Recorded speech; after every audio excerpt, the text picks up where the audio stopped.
रतनपुर नामक गांववासी बड़े खुश थे और सभी लोग दिवाली का इंतजार कर रहे थे। उसी गांव में एक परिवार रहता था। उस परिवार में सोहन और उसकी पत्नी माधुरी रहती थी।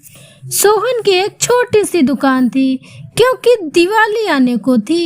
इसलिए एक दिन सोहन ने सोचा और अपनी पत्नी माधुरी से बोला, मैं सोच रहा हूँ क्यों ना बाजार से जाकर वहां से कुछ बम पटाखे ले आऊं।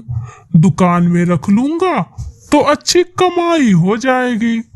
हाँ जी, ये तो बहुत अच्छी बात है।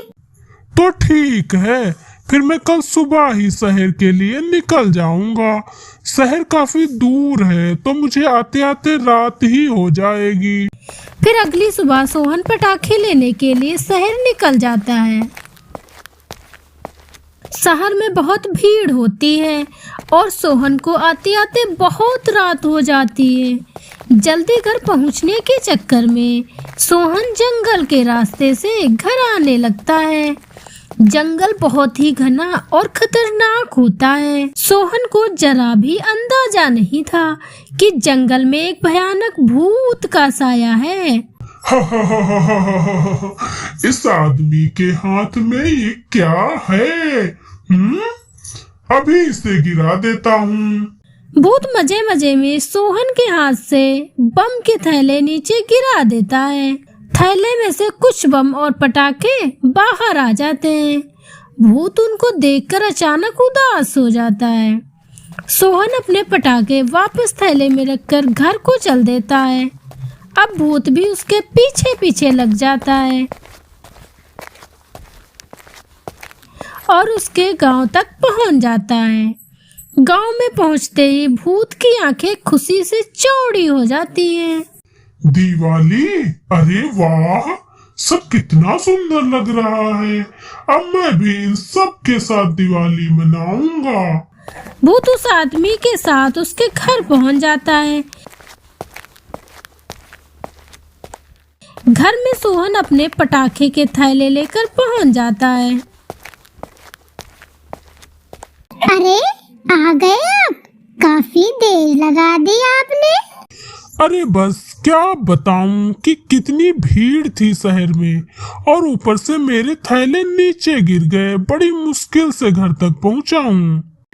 ओहो, चलो आप हाथ मुंह धो लो, मैं खाना लगा देती हूँ। सोहन मुंह हाथ धोकर अपनी पत्नी के साथ खाना खाने लगता है। वहीं भूत उन पटाखों के थैले को देखता रहता है। जब सोहन और माधुरी सो जाते हैं तो भूत चुपके से उन थैलों को घर के बाहर ले जाता है और फिर उसमें से पटाखे निकाल लेता है। अरे वाह, इन पटाखों को जलाऊंगा, कितना मजा आएगा। कितने नए नए तरीके के पटाखे हैं, ये मैंने तो कभी नहीं देखे।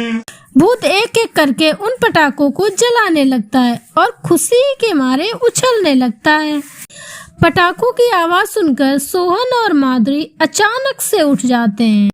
हे भगवान, ये इतनी रात को पटाखों की आवाज कहाँ से आ रही है? सोहन और माधुरी जल्दी से बाहर आते हैं तो देखते हैं पटाखे का थैला बाहर रखा है और सारे पटाखे यहाँ वहाँ फैले हुए हैं और कुछ पटाखे जल भी रहे हैं और कुछ जले हुए पड़े हैं। हे भगवान, हमारे पटाखे, आखिर ये पटाखों के थैले घर से बाहर कैसे पहुँचे? दरवाजा तो अंदर से बंद था। माधुरी, अभी कुछ पटाखे बचे हुए हैं, चलो जल्दी से उन्हें उठा लेता हूँ। दोनों मिलकर बचे हुए पटाखे थैले में भरकर वापस उठा लेते हैं। भूत यह सब वही खड़ा देखता रहता है। ये लोग तो मेरे सारे पटाखे वापस लेकर जा रहे हैं। अब मैं क्या करूँ? मुझे भी पटाखे जलाने हैं, मुझे भी दिवाली मनानी है। सोहन और माधुरी अपने पटाखे उठाकर अंदर लिए चले जाते हैं। उसके बाद भूत अपना ठिकाना कहीं और देखने लगता है। वह रात को गांव में यहाँ वहाँ भटकने लगता है। फिर उसकी नज़र एक मिठाई की दुकान पर पड़ती है। मिठाई देखकर भूत बहुत खुश हो जाता है। अरे वाह, मिठाई! इतनी सुंदर सुंदर और स्वादिष्ट मिठाई! मुझे भी खानी है। एक काम करता हूँ, जल्दी से दुकान में घुस जाता हूँ। वो जल्दी से दुकान की तरफ आगे बढ़ता है और दुकान के बाहर लगी मिठाई में से एक मिठाई उठाकर खाने लगता है। अरे वाह, कितनी स्वादिष्ट मिठाई है! इतनी स्वादिष्ट मिठाई तो मैंने कभी नहीं खाई। भूत वहाँ बैठा मिठाई का स्वाद ले ही रहा होता है कि तभी वहाँ दुकान का मालिक अपने नौकर को दुकान बंद करने के लिए बोलता है। अरे रामू, इतनी रात हो गई है, जल्दी जल्दी सब मिठाई दुकान के अंदर रखो और जल्दी से दुकान बंद करो। इतने आलसी हो गए हो तुम लोग कि मैं तो परेशान ही हो गया हूँ तुम लोगों से। अभी सब मिठाई अंदर रख रहे हैं सेठ जी, आप परेशान ना हो, बस 2 मिनट में हम सब कर देंगे। रामू सारी मिठाई अंदर रख देता है। भूत मिठाई का एक टुकड़ा लेकर वही खाता रह जाता है। मेरी मिठाई, अब मैं मिठाई कैसे खाऊंगा? अब मैं क्या करूं? मुझे तो अब कुछ और देखना पड़ेगा। भूत की वो रात ऐसे ही निकल जाती है और फिर अगले दिन भूत फिर से यहाँ वहाँ भटकने लगता है। उसे गांव में चारों तरफ दिवाली की तैयारियां होती दिखती हैं, जिसे देखकर भूत बहुत ही ज्यादा खुश होता है और वह खड़ा होकर सब कुछ ध्यान से देखता है। भूत की नजर फिर अचानक से एक दुकान पर जाती है जहाँ बहुत ही सुंदर सुंदर कपड़े मिल रहे होते हैं। भूत उन कपड़ों को देखता है। वाह, कितने सुंदर कपड़े हैं! काश मेरे पास भी ऐसे कपड़े होते, मैं भी दिवाली पर सबकी तरह सुंदर सुंदर कपड़े पहनता। एक काम करता हूँ, अभी तो यहाँ कोई भी नहीं है, जल्दी से एक सुंदर सा शर्ट निकाल कर और उसे पहन कर देखता हूँ। भूत एक सुंदर सा शर्ट निकालता है और उसे शीशे के सामने खड़ा होकर उसे अपने ऊपर लगाकर देखने लगता है। अरे वाह, यह तो मुझ पर कितना अच्छा लग रहा है। अब तो मुझे यही शर्ट चाहिए, मैं भी दिवाली पर इसे पहनूंगा। भूत शर्ट को अपने ऊपर लगाकर देख ही रहा था कि तभी वहां अचानक से दुकानदार आ जाता है, जिसे वह भूत सामने से तो नहीं बल्कि शीशे में दिख जाता है। अरे भाई लोगों, जल्दी आओ, जल्दी आओ। अरे क्या हुआ सेठ जी, क्यों चिल्ला रहे हो आप? काफी डरे हुए भी लग रहे हो। अरे बात ही कुछ ऐसी है। अरे सेठ जी, बात तो बताओ, आखिर क्या है? अरे मैंने अपनी दुकान में एक भूत देखा। मुझे वो सामने तो नहीं दिखा, लेकिन वो शीशे में साफ साफ दिख रहा था। वो मेरे दुकान के कपड़े अपने ऊपर लगाकर शीशे के सामने खड़ा था और खुद को देखकर बड़ा खुश हो रहा था। हे भगवान सेठ जी, आप ये क्या बोल रहे हो? हमारे दुकान में भूत घूम रहा है। आप जल्दी कुछ करो, नहीं तो भूत आपकी दुकान बर्बाद कर देगा और कल किसी और की बर्बाद कर देगा।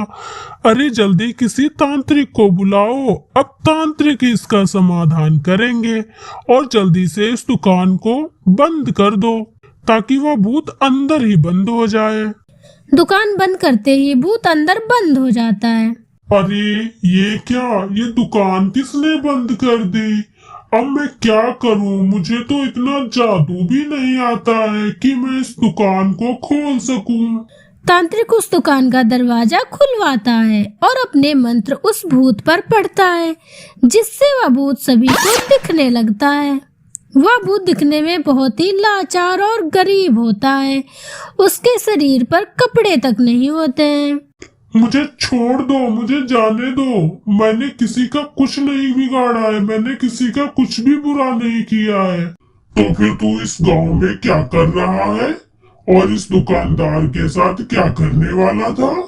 मैं कुछ नहीं करना चाहता था, मैं तो बस इस पटाखे वाले के पीछे पीछे गांव में आ गया क्योंकि मुझे पटाखे जलाने थे।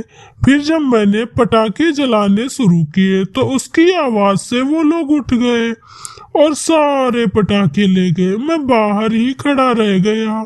उसके बाद जब मैं मिठाई खाने गया तो सेठ ने सारी मिठाई अंदर रखवा दी और मैं मिठाई भी नहीं खा पाया। मैंने कुछ भी नहीं किया है। मैं बहुत गरीब था और दिवाली वाले दिन ही मेरी मौत हो गई थी। मेरी बड़ी इच्छा थी हमेशा एक अच्छी दिवाली मनाऊं, पर ऐसा कभी नहीं हो सका। ये भूत सच बोल रहा है। ये भूत सच में बहुत ही अच्छा है। अगर ये भूत सच बोल रहा है तो हम सब गांव वाले मिलकर इसकी ये इच्छा जरूर पूरी करेंगे। ठीक है, तो मैं भी वादा करता हूँ इसके बाद मैं यहाँ से हमेशा के लिए चला जाऊंगा। फिर सभी गांव वाले उसकी ये इच्छा पूरी करते हैं। उसकी जो इच्छा इंसानी रूप में पूरी ना हो सकी, वह इच्छा भूत रूप में पूरी हो जाती है। दिवाली के अगले दिन ही भूत सभी गांव वालों को शुक्रिया बोलता है और हमेशा के लिए उस गांव से चला जाता है।